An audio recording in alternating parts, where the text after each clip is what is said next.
అమ్మతనం అంగడి సరుకైంది. అద్దె గర్భంతో కొన్ని ఆసుపత్రులు అక్రమ దందాలు చేస్తున్నాయి. పేదింటి మహిళలకు పైసల ఆశ చూపించి అద్దె గర్భంతో వ్యాపారాలు చేస్తున్నాయి. నిబంధనలు పట్టించుకోకుండా మహిళల ప్రాణాలతో చెలగాటమాడుతున్నాయి. అక్రమంగా లక్షల దందా నడిపిస్తున్నారు. దొరికితే దొంగ, లేదంటే అంతే.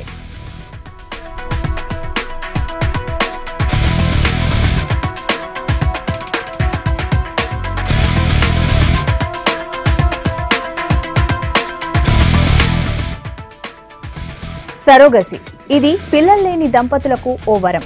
అద్దె గర్భంతోని పిల్లలు కనే అవకాశం ఉంది. దీనికి సర్కార్ అనుమతి ఉండాలి. కానీ కొన్ని ఆసుపత్రులు దీన్ని ఆసరాగా తీసుకుంటున్నాయి. ఏజెంట్లను పెట్టుకుని అద్దె గర్భం పేరుతోని జోరుగా వ్యాపారాలు చేస్తున్నాయి. హైదరాబాద్లో ఈ దందా బాగానే జరుగుతోంది. బంజారాహిల్స్ సాయి కిరణ్ హాస్పిటల్లో అమ్మతనాన్ని అమ్మకానికి పెట్టారు. ఒక్క దవాఖానలోనే 50కి పైగా కేసులు పట్టుకున్నారు అధికారులు.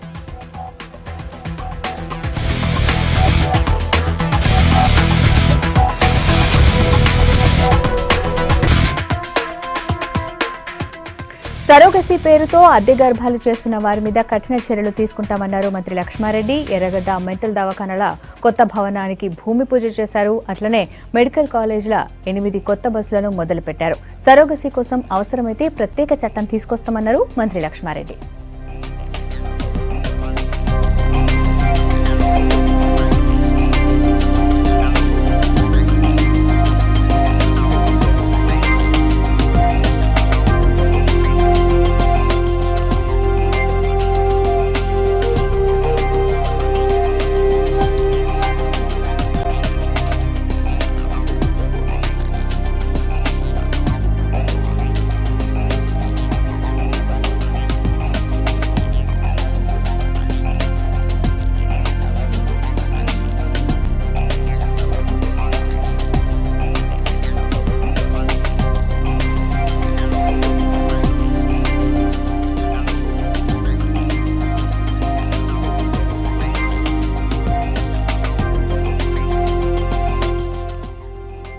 సిటీల అక్రమ సరోగసి ఆపరేషన్ల మీద ఇంకిన్ని వివరాలు రాజు చెప్తారు.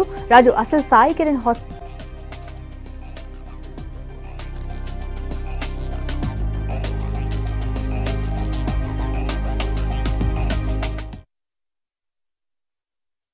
ఈ అద్దె గర్భాల విషయంలో, సరోగసి విషయంలో మీరు చూస్తూ ఉన్నారు. మన రాష్ట్రంలో గతంలో అన్ని విభాగాలను, అన్ని సిస్టమ్ను గాలికి వదిలేసాం. ఎక్కడ కూడా కంట్రోల్ లేకుండా, ఎక్కడ కూడా వాటి మీద జాగ్రత్తలు తీసుకోకుండా పూర్తిగా నెగ్లెక్ట్ చేయడం జరిగింది.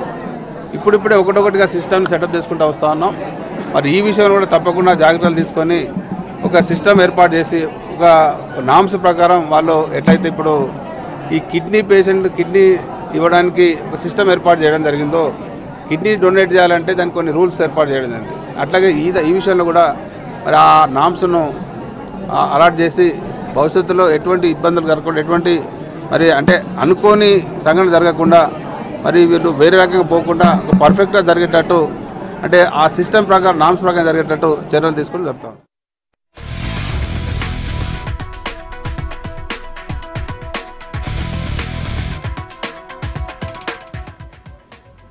సిటీలో అక్రమ సరోగసి ఆపరేషన్ల మీద ఇంకెన్ని వివరాలు రాజు చెప్తారు. రాజు, అసలు సాయి కిరణ్ హాస్పిటల్ బాగోతం తర్వాత వైద్యాధికారులు ఎట్లాంటి చర్యలు తీసుకున్నారు?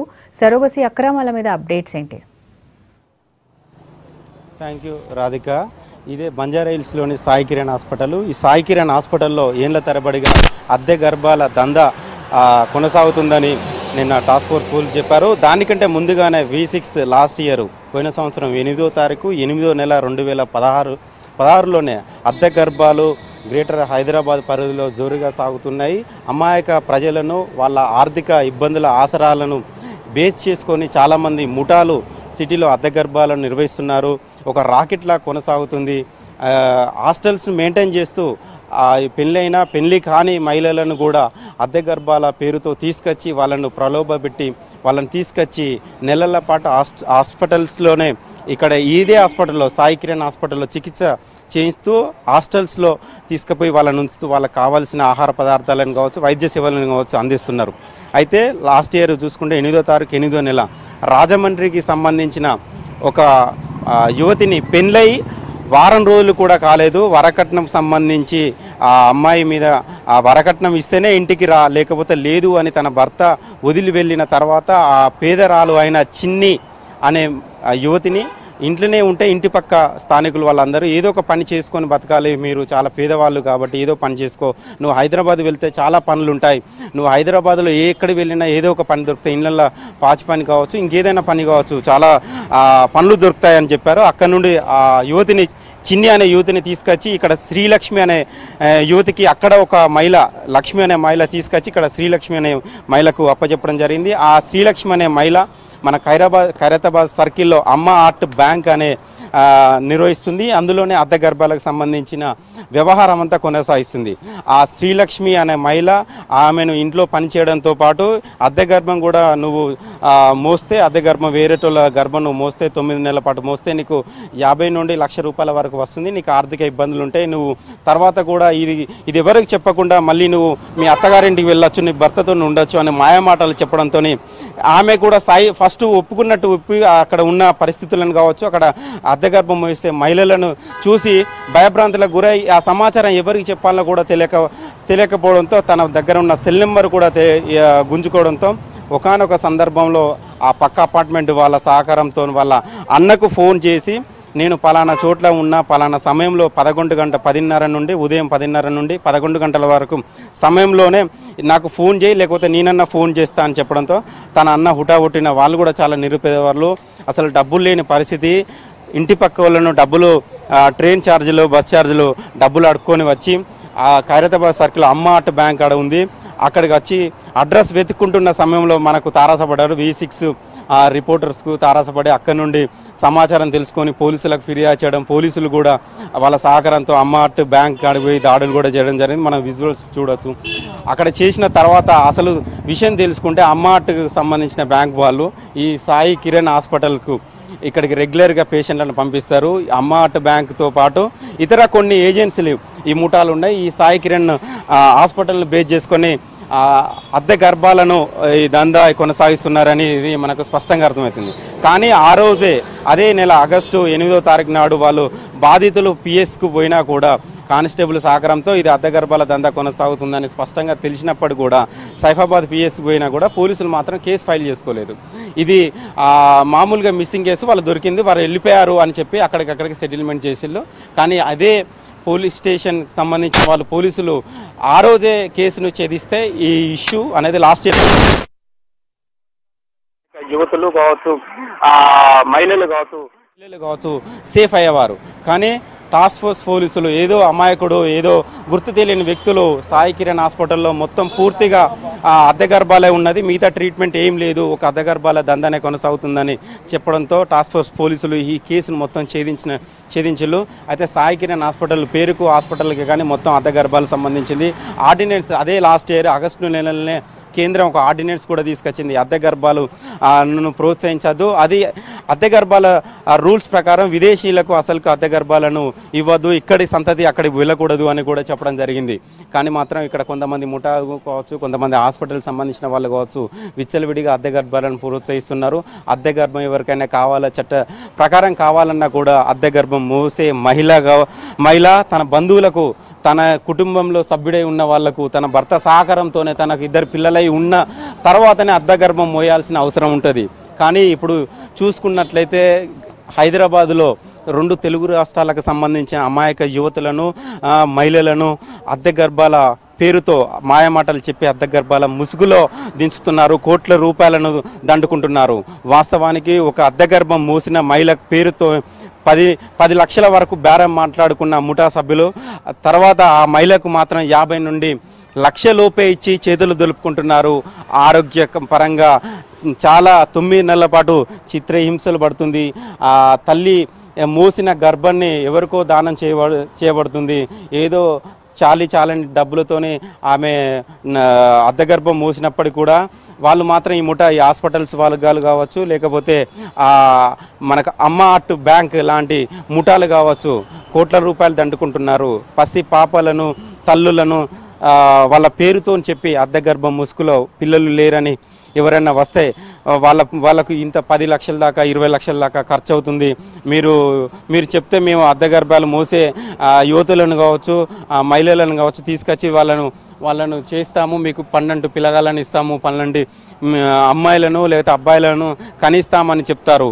కానీ మొత్తం పూర్తిగా చూసుకుంటే గ్రేటర్ హైదరాబాద్లో 2 తెలుగు రాష్ట్రాలకు సంబంధించిన అమ్మాయిలను యువతులను మాత్రం ఇట్లా ముసుగులో దింపి కోట్ల రూపాయలు దండుకుంటున్నారు. ఇప్పటికైనా మరి పోలీసులు కూడా స్పందించాలి, వైద్య ఆరోగ్య కూడా స్పందించాలి. పూర్తిగా గ్రేటర్ హైదరాబాద్లో ఎన్ని అమ్మ ఆర్ట్ బ్యాంక్ లాంటి ఎన్ని సంస్థలు ఉన్నాయి, హాస్పిటల్స్కి ఎన్నిటికీ పర్మిషన్స్ ఇచ్చారు, అసలు ఏం జరుగుతుంది గ్రౌండ్ లెవెల్లో ఒకసారి విజిట్ చేసి అక్రమాలకు అడ్డుకట్ట వేయాల్సిన అవసరం ఎంతైనా ఉంది. రాధిక, సిటీలో జరుగుతున్న సరోగసీ దందాను పోయినేడాదే బయటపెట్టింది V6. ఖైరతాబాద్లో ఉన్న ఓ అపార్ట్మెంట్ల అమ్మ ఆర్ట్ బ్యాంక్ పేరుతో అప్పట్ల పెద్ద దందా చేశారు. పని చూపిస్తామంటూ యువతులను తీసుకొచ్చి అద్దె గర్భం వ్యాపారంలోకి దింపారు. యువతులు ఒప్పుకోకపోతే కొట్టి మరీ ఈ దందాల దింపినట్లు తేలింది. ఈ ఘటన మీద పోలీసులకు ఫిర్యాదు చేసినా పట్టించుకోకుండా సెటిల్మెంట్ చేశారని ఆరోపణలున్నాయి.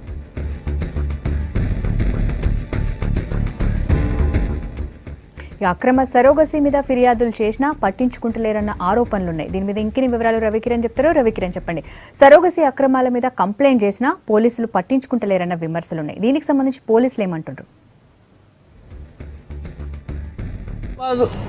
సరోగస్కి దందాకు కేరప్ అడ్రస్గా మారుతుంది. ఎందుకంటే గతంలోనే V6 ఈ సరోగతి సంబంధించి గత 10 నెలల క్రితమే సరోగతి ఏదైతే సాయికృష్ణ హాస్పిటల్ ఇల్లీగల్గా సరోగసి దందా నిర్వహిస్తుందో V6 10 నెలల క్రితమే దందాన్ని గుట్టురట్టు చేసింది. ఎందుకంటే దానికి సంబంధించి బాధితులు ఎవరైతే అప్పుడు దీనికి సంబంధించిన ఒక అమ్మాయి కిడ్నాప్ చేసి అందులో చిక్కుపోయింది. దానికి సంబంధించిన అమ్మాయి తెలివిగా వాళ్ళ బ్రదర్కి ఫోన్ చేసి బ్రదర్ రాజమండ్రి నుంచి హైదరాబాద్కు రావడం, హైదరాబాద్ నుంచి V6ని ఆశ్రయించడం, V6 సహకారంతో అప్పుడు ఈ దందా గుట్టురట్టు అయింది. తర్వాత పోలీసులకు కూడా సమాచారం కంప్లైంట్ చేయమని చెప్పి కూడా బాధితుడికి అప్పుడు మనమే చెప్పడం జరిగింది. తర్వాత ఆ టైంలో బాధితుడు సైబాబాద్ పిఎస్లో కంప్లైంట్ చేశారు. సైబాబాద్ పిఎస్లో కంప్లైంట్ చేసినప్పుడు పోలీసులు దీన్ని కేసుని చాలా నిర్లక్ష్యం తీసుకున్నట్టు ఆరోపణ వచ్చాయి. ఎందుకంటే ఆ టైంలో ఆ సంఘటన జరిగిన సమయంలో ఆ ఇష్యూ మీద సైబాబాద్ పోలీసులు ఎలాంటి కేసు రిజిస్టర్ చేయలేదు. ఎందుకంటే కిడ్నాప్ ఇష్యూ ఉంది అందులో. తర్వాత ఎందుకంటే ఒక సరోగసి చేయాలంటే కనుక ఒక అమ్మాయికి ఆల్రెడీ ఒక పిల్లగాడో ఇద్దరు పిల్లలు ఉండాలి. ఆ అమ్మాయికి ఎలాంటి పిల్లలు కూడా సంతానం లేదు. తర్వాత కిడ్నాప్ ఇష్యూ ఉంది. తర్వాత ఇల్లీగల్ అక్రమంగా కూడా ఒక హాస్టల్లో ఉంచి ఆ అమ్మాయికి ఆ టైంలో సరోగసి చేసే ప్రయత్నం చేశారు. అంటే ఒక కాగ్నబుల్ సెక్షన్ ఉందో అంత పెద్ద తీవ్రమైన సెక్షన్ పెట్టుకొని పోలీసులు కనీసం కంప్లైంట్ తీసుకోకుండా కేసు పెట్టకుండా ఆ టైంలో ఆ హాస్పిటల్ యాజమాన్యంతో తర్వాత బాధితుని పిలిచి రాజీ చేసి పంపినట్టు కూడా ఆరోపణలు వస్తున్నాయి. ఎందుకంటే దేశంలోనే తెలంగాణ పోలీసులు మొదటి పోలీసులు చెప్పుకుంటారు. ఎందుకంటే ఏ చిన్న క్లూ దొరికినా చాలు తెలంగాణ పోలీసులు వెంటనే ఛేదిస్తారు. దేశంలోనే ఎన్నో అవార్డులు అందుకున్న ఘనత తెలంగాణ పోలీసులకు ఉంది. ఎలాంటి క్రిటికల్ కేసును కూడా ఇట్టే ఛేదించగలిగే సత్తా కూడా తెలంగాణ పోలీసులకు ఉంది. అలాంటి పోలీసులు ఈ రోజులో అక్రమ దందాలు, ఇల్లీగల్ దందాలు, సరోగసి లాంటి పెద్ద అక్రమ దందా నడుస్తున్న దాని మీద పోలీసులకు ఫిర్యాదులు వచ్చినా కానీ పట్టించుకోవడం లేని ఆరోపణలు. ఎందుకంటే సాక్షాత్తు ఇప్పుడు నిన్న కూడా జరిగిన సాయికృష్ణ హాస్పిటల్ ఉందో అదొక ఘటనే కాదు, దానికి సంబంధించి చాలా ఘటన కూడా ప్రభుత్వం ఉన్నాయి. ఎందుకంటే లాస్ట్ ఇయర్ మనం ఇచ్చిన కంప్లైంట్ విషయం కూడా పోలీసులు ఆ బాధితులు ఇచ్చిన దాని మీద కూడా రాజీ చేసి సెటిల్మెంట్ చేసి పంపిరని ఆరోపణ ఉన్నాయి. తాజాగా దాంతో పాటుగా నగరంలో సరోగసి దందాలు ఒక సాయికృష్ణ హాస్పిటలే కాకుండా గల్లీకి ఒకటి హాస్పిటల్, గల్లీకి ఒక 10 కార్పొరేట్ హాస్పిటల్ గుట్టు చప్పుడు కాకుండా ఈ దందా నిర్వహిస్తున్నాయి. పోలీసులు గ్రౌండ్ లెవెల్లో వీళ్ళందరూ కూడా ఎక్కడెక్కడ ఏం జరుగుతుంది అనేది ప్రతి ఒక్క స్థానిక పోలీస్ స్టేషన్కి ఖచ్చితంగా వాళ్ళ జ్యూరిడిక్షన్ పరిధిలో ఎన్ని హాస్పిటల్ ఉన్నాయి, ఏ దందాలు నడుస్తున్నాయి, ఎన్ని ఇల్లీగల్ యాక్టివిటీ నడుస్తున్నాయి, ఎన్ని లీగల్ నడుస్తున్నాయి అనేది మొత్తం ఒక షీట్ తయారు చేసుకుంటారు. వాటి మీద డైలీగా ఒక బృందాన్ని పెట్టి టీంని పెట్టి కూడా ఫోకస్ చేయాల్సిన అవసరం ఉంది. కానీ టాస్క్ ఫోర్స్ పోలీసులు, SOT పోలీసులు, స్పెషల్ టీం పోలీసులు ఈ విషయాన్ని గుట్టురట్టు చేసేంత వరకు లోకల్ పోలీసులకు ఇన్ఫర్మేషనే పోవడం లేదంటే మనం అర్థం చేసుకోవచ్చు. లోకల్ కింద స్థాయి సిబ్బంది ఏ విధంగా మామూలుగా అలవాటు పడ్డది అనేది ఈ యొక్క సాయి కిరణ్ హాస్పిటల్ జరిగిన ఉదంతం మీద మనం చెప్పుకోవచ్చు, స్పష్టంగా అర్థమవుతుంది. అదొక ఉదాహరణ మాత్రం చెప్పుకోవచ్చు. ఇంకా అలాంటి సంఘటన కాకుండా చాలా సంఘటనలు కింద స్థాయిలో ఎన్ని అక్రమాలు జరుగుతున్నాయో కూడా ఒక ఆరోపణలు బలంగా వస్తున్నాయి.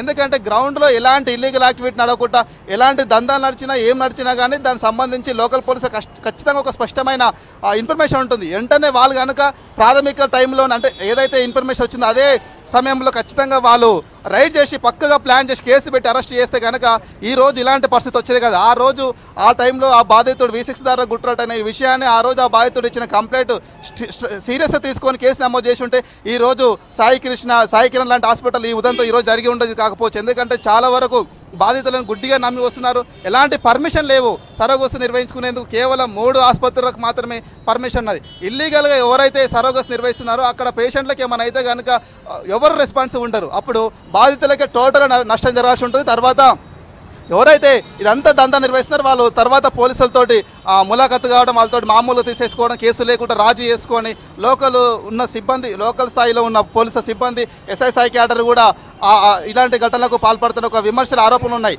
ఎందుకంటే ఆ రోజు ఇక్కడ ఇదే సైబాబాద్ పిఎస్లో ఆ రోజు ఒక ఎస్ఐ ఇక్కడనే కానిస్టేబుల్ కానీ ఎస్ఐ కానీ కంప్లైంట్ తీసుకున్న తర్వాత వాళ్ళతో మాట్లాడి పిలిపించి సెటిల్మెంట్ చేసుకురు అని భయపడించి పంపించిన ఒక ఆరోపణలు అయితే ఉన్నాయి.